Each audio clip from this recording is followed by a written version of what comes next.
नमस्कार। अनुभव की सीढ़ी के सभी दर्शकों व श्रोताओं को मेरा प्यार भरा नमस्कार। दोस्तों, सप्ताह की पुस्तक के रूप में आज हम जिस पुस्तक की बात करने जा रहे हैं उसका नाम है हिंदीतर लघु कथाएँ, जिसे राजस्थान सरकार से सेवानिवृत्त चिकित्सक डॉक्टर राम कुमार घोटर ने संपादित किया है। पेशे से चिकित्सक होते हुए भी आपने लघु कथाओं के क्षेत्र में अद्भुत कार्य किया है। 14 से अधिक आपकी मौलिक लघु कथा संग्रह प्रकाशित हैं तथा 29 संपादित लघु कथा संकलन हैं। इनमें से 7 लघु कथा सप्तक के रूप में प्रकाशित हैं। साथ ही आपके 3 कहानी संग्रह, 3 व्यंग संकलन, 3 बाल साहित्य, 10 विविध साहित्य तथा 7 राजस्थानी भाषा में रचित पुस्तकें हैं। 2 पुस्तकें पंजाबी भाषा में अनुदित हैं। विभिन्न राष्ट्रीय स्तर की साहित्यिक व सामाजिक संस्थाओं द्वारा सम्मानित डॉक्टर घोटर को डॉक्टर अंबेडकर फेलोशिप भी मिल चुकी है। आपके साहित्य पर PhD, MPhil, DLitt तक शोधार्थियों ने किया है। आपकी हिंदी की प्रतिनिधि लघु कथाएँ तथा लघु कथा संकलन उत्तर महाराष्ट्र विश्वविद्यालय जलगांव के स्नातक कक्षा के पाठ्यक्रम में स्वीकृत हैं और इन्हीं उपलब्धियों की कड़ी में एक और लघु कथा संकलन हिंदीतर लघु कथाएँ अत्यंत महत्वपूर्ण है। इसे इसी वर्ष यानी कि वर्ष 2021 में नमन प्रकाशन नई दिल्ली ने प्रकाशित किया है। इस कृति का मूल्य मात्र 500 रुपये है। यह कृति इस दृष्टि से अत्यंत महत्वपूर्ण है कि इस कृति को लेखक ने 3 वर्षों के अथक परिश्रम से तैयार किया है।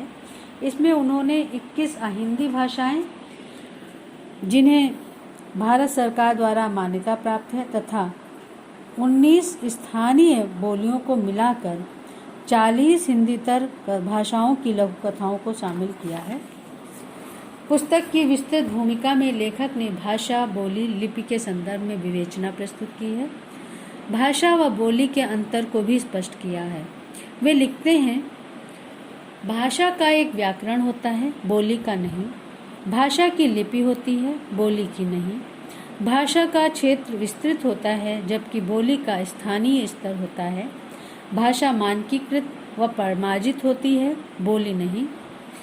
जिसका प्रयोग साहित्य, पत्राचार, दफ्तरों, अदालतों आदि में हो वह भाषा, और जो बोलचाल के लिए इस्तेमाल हो वह बोली। भाषा में शुद्ध अशुद्ध का प्रश्न उठता है, बोली में सब चलता है। आदि आदि अंतर देखने को मिलते हैं। इसके साथ ही लेखक ने लघु कथा के नाम के संदर्भ में भी सम्यक विचार रखे हैं। उन्होंने लिखा है, हिंदी लघु कथा को देश भर की विभिन्न भाषाओं में स्थानीय स्तर पर भिन्न भिन्न शब्दों में उच्चारित किया जाता है, जैसे कि उर्दू में अफसांचा, बंगला में अणुगल्प, तमिल में चिरुकथा, कन्नड़ में सन्न कथा, तेलुगु में चिन्न कथा, कथानिका, मलयालम में चिरुकथा, पंजाबी में मिन्नी कथा, राजस्थानी में नानी कथा, मराठी में लघुतम कथा, अति कथा, गुजराती में लघु कथा, सिंधी में मिन्नी कहानी। इसके अलावा हिंदी भाषी क्षेत्रों में भी लघु कथा को कुछ अन्य शब्दों का लघु कहानी, अणुकथा, व्यंग कथा, कथानिका, क्षणिका कथा जैसे शब्दों का प्रयोग किया गया था, लेकिन वर्तमान में हिंदी लघु कथा को सर्वमान्य शब्द लघु कथा से ही संबोधित किया जाता है। संग्रह में डॉक्टर पुष्कराज, डॉक्टर रामनिवास मानव, शैलेंद्र शुक्ल, अमरेंद्र नाथ त्रिपाठी, भारतेंदु मिश्र, अनिरुद्ध प्रसाद विमल, कृष्णानंद कृष्ण, अजीब अंजुम, राम कुमार गहलावत, मधुकांत, हरनाम शर्मा, प्रोफेसर श्यामलाल कौशल, श्रीकांत प्रत्युष गुलेरी, वीरेंद्र कुमार भारद्वाज, आशा शैली, वेद हिमांशु, डॉक्टर कुंवर प्रेमिल, अनमोल झा, उज्ज्वला केलकर, विजय जोशी, शीतांशु, महावीर रनवाल्ट, हरभजन सिंह खेमकरनी, विश्वनाथ भाटी आदि अनेक लब्ध प्रतिष्ठित साहित्यकारों की लघु कथाएं संकलित हैं। मैं इस संग्रह की 1-2 लघु कथाएं उदाहरण स्वरूप पढ़ना चाहूँगी। पहली कहानी जो मैं पढ़ने जा रही हूँ उसका शीर्षक है मर्द गाथा। यह राजस्थानी कहानी है जिसे कृति के संपादक डॉक्टर राम कुमार घोटड़ द्वारा लिखा गया है। कहानी देखें। संवाद शैली में लिखी गई यह कहानी अत्यंत रोचक है और संक्षेप में बहुत कुछ कह जाती है। तो कहानी देखें। वाकई में तुम बहुत सुंदर हो। दुनिया में असुंदर नाम की कोई वस्तु नहीं। यह सब तो देखने का अपना अपना नज़रिया है। क्या तुम मुझसे दोस्ती करोगी? मैं एक विवाहित हूँ, किसी और की पत्नी। मैं भी विवाहित हूँ, किसी एक का पति। तुम अपनी पत्नी से जाकर पूछो ऐसी परिस्थितियों में उनके संस्कार क्या कहते हैं। अगर उनकी हाँ में तुम्हारी सहमति हो तो मेरे पास आना, मैं सोचूंगी। नहीं, वो हाँ करेगी ही नहीं। अगर वो हाँ करती भी है तो मैं किसी भी सूरत में सहमति नहीं दूंगा। ऐसे ही होते हैं सभी मर्द, चाहे वो तुम हो या मेरा पति हो। इसी प्रकार एक असमिया लघु कहानी यंत्रणा, जिसे रीता मणि डेका भराली ने लिखा है, मैं उसको पढ़ना चाहती हूँ। संवेदना के उच्चतम शिखर को संस्पर्श करती हुई कहानी देखें। कहानी कुछ यूँ है। सर्कस के पंडाल के पीछे हाथी के दोनों पैरों के पास खड़ी 11-12 वर्षीय लड़की को देखकर उस वृद्ध ने पूछा, बच्चे, तुम हाथी के पास क्यों खड़ी हो? इधर आओ। उसने कहा, क्या आपने दर्शकों की जोर जोर से प्रशंसा मूलक उन तालियों को सुना है?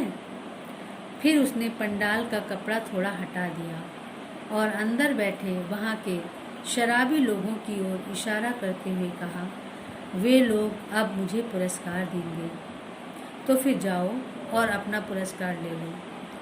पर सम्मानित होने के बाद मुझे बड़ा दर्द होता है। कहानी का अंत अत्यंत मर्माहत करने वाला है। एक और इस संग्रह की लघु कथा जिसे मैं पढ़ना चाहूँगी, लक्ष्मण सोरेन की संथाली लघु कथा, जिसका नाम है गायब होता पहाड़। सूर्यदेव अपने रथ में यात्रा करने अभी अभी निकला है। चहुं ओर पंछियों के बोल और कोयल की कुक कुक मन को मोह रहा है। बासो एक किशोरी, जिसका स्वर आज सुनाई नहीं दे रहा है, वह सुबह उठ करके हर रोज आंगन को झाड़ू मारकर साफ किया करती है और पंछियों के साथ खुद भी गुनगुनाती है। आज बासों की आहट सुनाई नहीं दे रही है, इसलिए पिताजी भी अभी तक बिस्तर में पड़े हुए हैं। अचानक जब पिताजी का ध्यान बाहर आंगन की ओर गया तो देखा सूर्यदेव खपरेल छत तक आ चुका था। आश्चर्य से बासो को बुलाने लगते हैं, बेटी बासो, आज अभी तक जगी नहीं हो क्या? कब उठोगी बेटी? देखो सूर्यदेव कितनी ऊपर तक आ गए हैं। जवाब में पिताजी को कुछ भी सुनाई नहीं दिया। अब जाकर याद आया कि बासो को कल बहुत चोट लगी थी।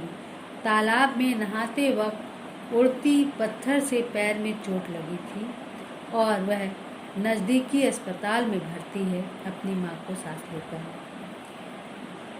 इस संग्रह की इसी प्रकार की लघु कथाएं हैं जो अत्यंत रोचक, संवेदनशील और तथ्यपरक हैं। अपने लघु कलेवर में भावों का विस्तृत संसार समेटे ये लघु कथाएं नावक के तीर की भांति हैं जो देखन में छोटी लगे पर घाव करे गंभीर। विभिन्न हिंदीतर भाषाओं व बोलियों को जानने, समझने व क्षेत्रगत विविध संस्कृति व परिवेश को एक साथ प्रस्तुत करने की डॉक्टर घोटड़ के इस सराहनीय कार्य के जितनी प्रशंसा की जाए कम है। साहित्य के क्षेत्र में यह कृति आने वाले समय में मील का पत्थर साबित होगी, इसमें कोई दो राय नहीं है। मैं लेखक को बहुत बहुत बधाई देती हूँ और अपने सभी श्रोताओं व दर्शकों की सुविधा के लिए डॉक्टर राम कुमार घोटर का मोबाइल नंबर दे रही हूँ। उनका नंबर है 1494086800। नंबर एक बार फिर से देख लीजिए, 9414086800। हमारा यह कार्यक्रम आपको कैसा लग रहा है, कृपया हमें अवश्य बताएं। हमारे इस चैनल को सब्सक्राइब करें, लाइक करें, कमेंट करें और शेयर करें। अगले सप्ताह एक नई कृति के विषय में हम फिर बातचीत करेंगे। तब तक के लिए नमस्कार। बहुत